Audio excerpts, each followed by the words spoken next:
So, ahead of the Nigerian presidential elections, that all-important question: what can we expect? Is the 2023 presidential election likely to be a watershed moment in Nigeria's march towards democracy?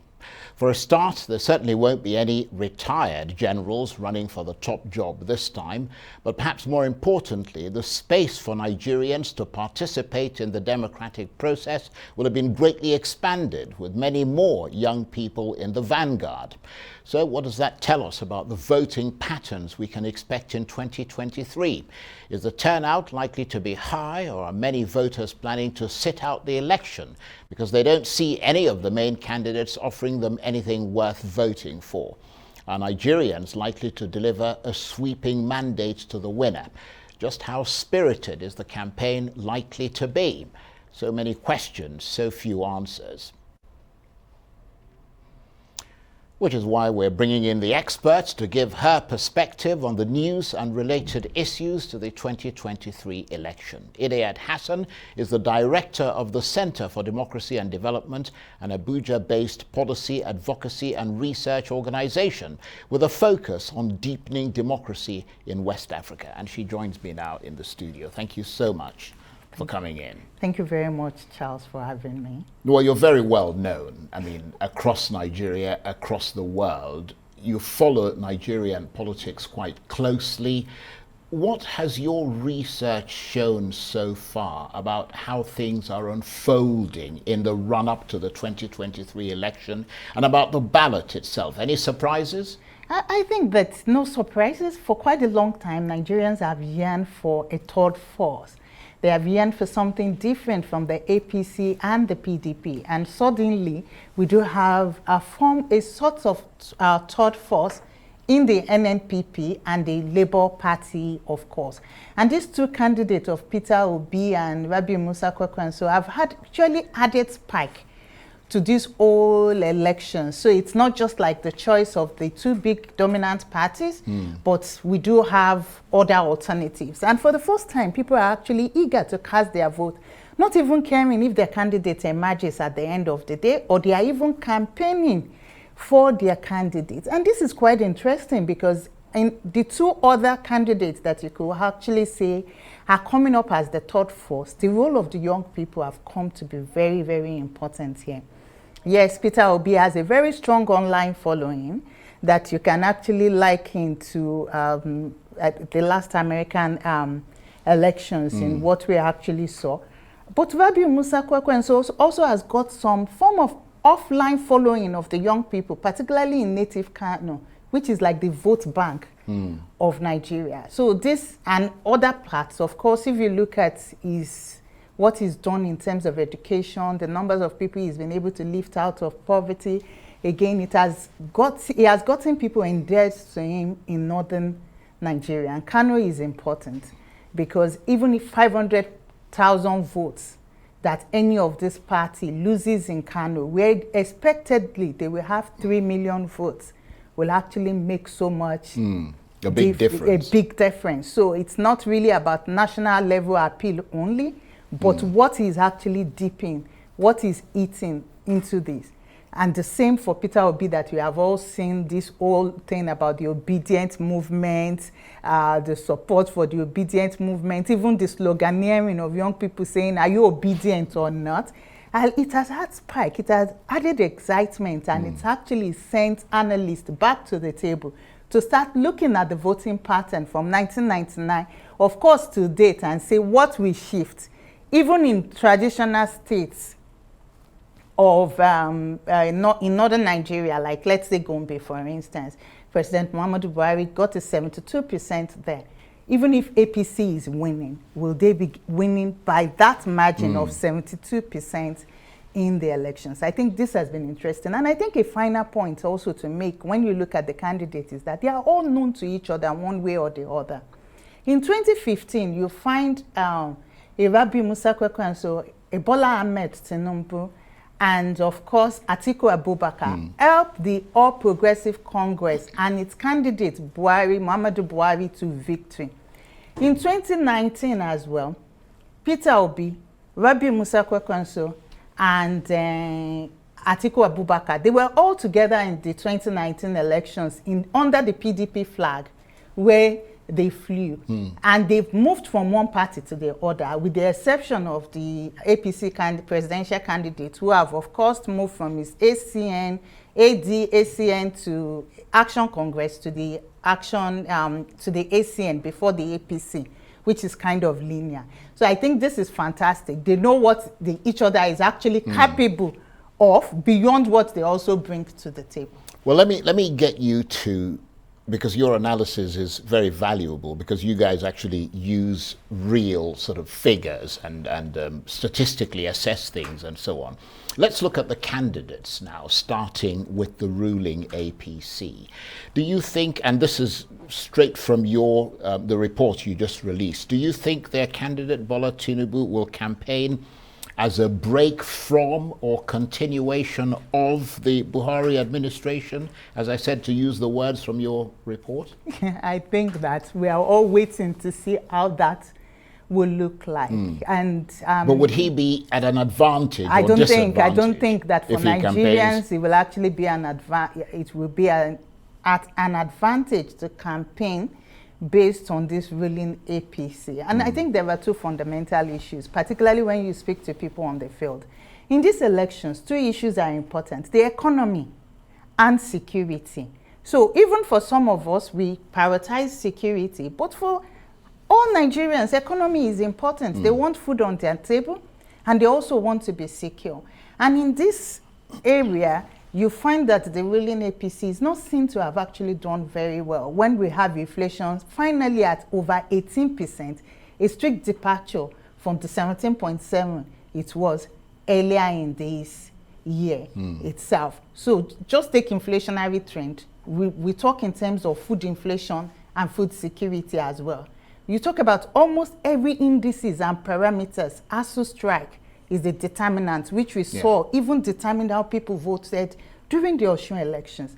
Then insecurity is different, no matter the narrative that is out there. Yes, in 2015, we had the whole size of Belgium being taken over by Boko Haram in the northeast. We also have the same, attacks in Abuja.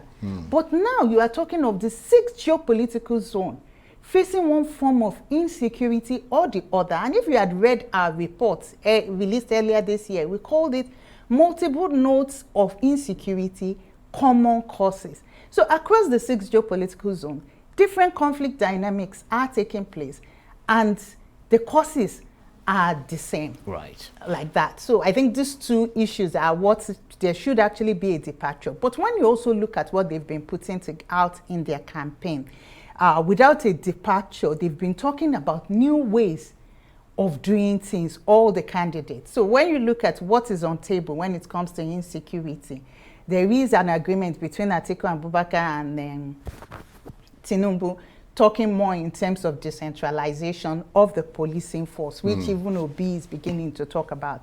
Obi, Tinubu, they talk in terms of, okay, let us also create more jobs as ways of finding a solution to the lasting insecurity.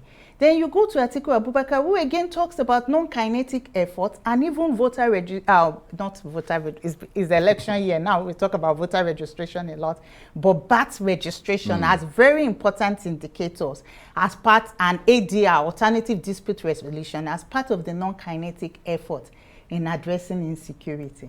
So everybody is trying to distinguish himself and looking at what is happening, maybe from a different prism, but it depends on Nigerians.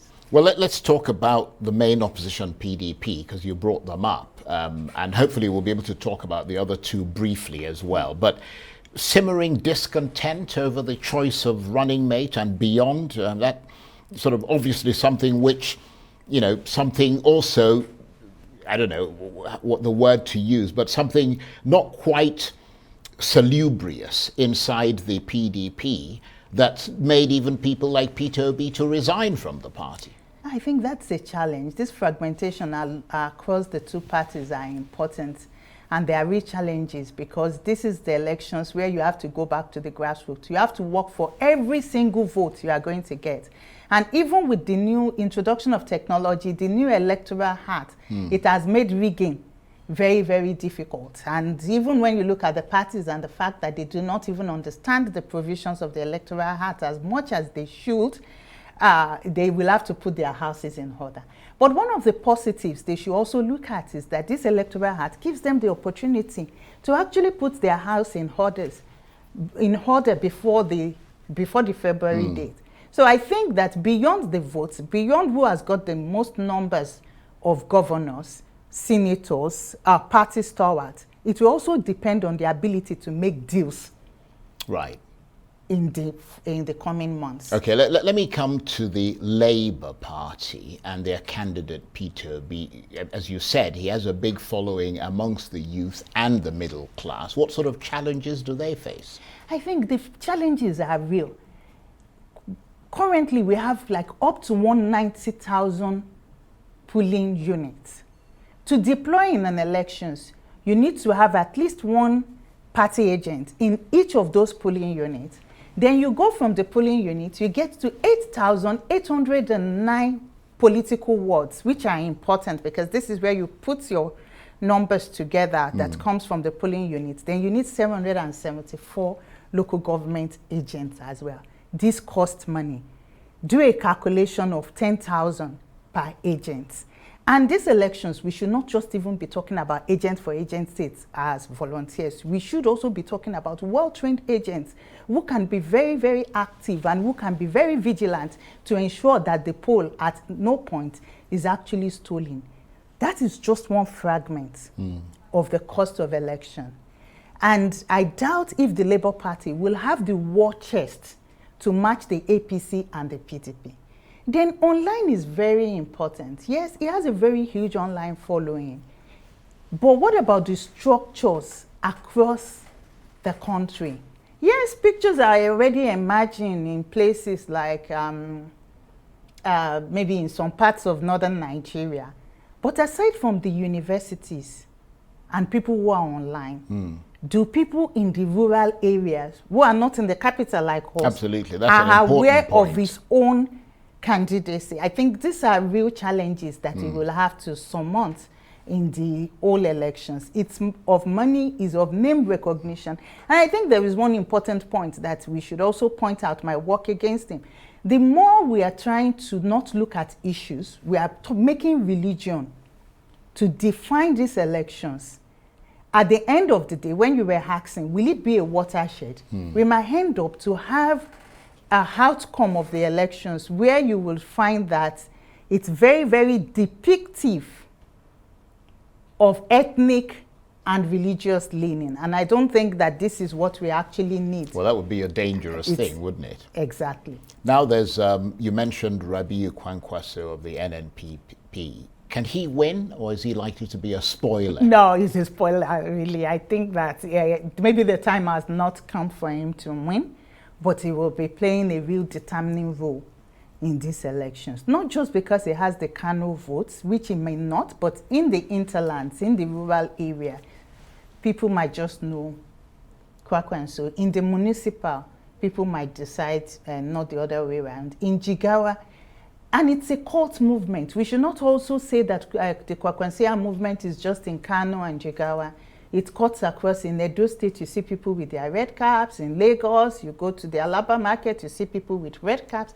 So we do have votes, but the national spread, and it's of course the ability, is the same thing. So where is the money? Who is bankrolling him? How is he able to get?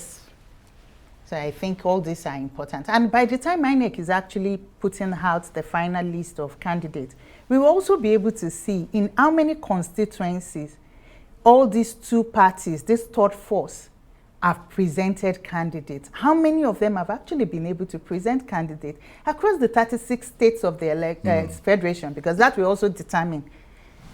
So, I mean, you talked about the revolutionary fervor that's spreading amongst the youth and what appears to be young people turning against the old political order, you know, in Nigeria, in favor of sort of fundamental democratic reforms. Is that all very real, or is it likely to be a sort of something that disappears at election time? I think that currently it's very real. It's very real. It's what we see, and it's also a generational issue where you have this intergenerational distrust. They are for the first time being able to identify with things, but it doesn't necessarily mean that these people will turn out to vote on the Absolutely. elections. Even as much as we keep talking about the voters register increasing, yes, from like 83 million in 2019, yes, we are around 93 currently. Maybe by the time they do the cleanup, like 90 million. It's not such a sizable number of people, again, who have actually registered. And I doubt even at most. And there are a lot of indicators that will actually determine turnout. Turnout will not just be by the favor of people to actually vote. The security is also a very important. It'll have an impact on whether they turn up. Yeah. And what about the campaign that is approaching? Do you expect it to be strident, to take on very polemical, disputatious tones? It's already taken up a very disputatious tone. It's a campaign that is fragmenting the people the more than we are already fragmented. But again, we are having a very campaign in these first months or so, being this further fragmenting us. So I think it will be a very difficult one. And the online is one area we should also be looking at, because the online ecosystem will become so heated up that it's going to be a very, very difficult 7 months or so. But I also believe that it will be very interesting. It's also making the candidates run for their money. You will even see that there is a difference in these elections. With the adoption of the delegate system, we saw candidates go across the country to beg, or aspirants then at the primary level, going around to actually beg for votes, working for it. I think this time around, they are being forced to work for it. Just very briefly, because I've just been told we're out of time, do you see any of the candidates winning the election with a clear and absolute majority? I think it might be it's too soon to project. Right. But of course, there will actually be a win. It might be, the absolute is what might be up for determination. It might not be that huge margin of the 2-3 million that we have seen in previous years. Idayat, you're an absolute star. Thank you very much indeed for that analysis. It's much clearer now, but there's still a ways to go. Idayat Hassan is the director of the Center for Democracy and Development, an Abuja-based policy, advocacy and research organization with a focus on deepening democracy in West Africa. Thank you very much indeed.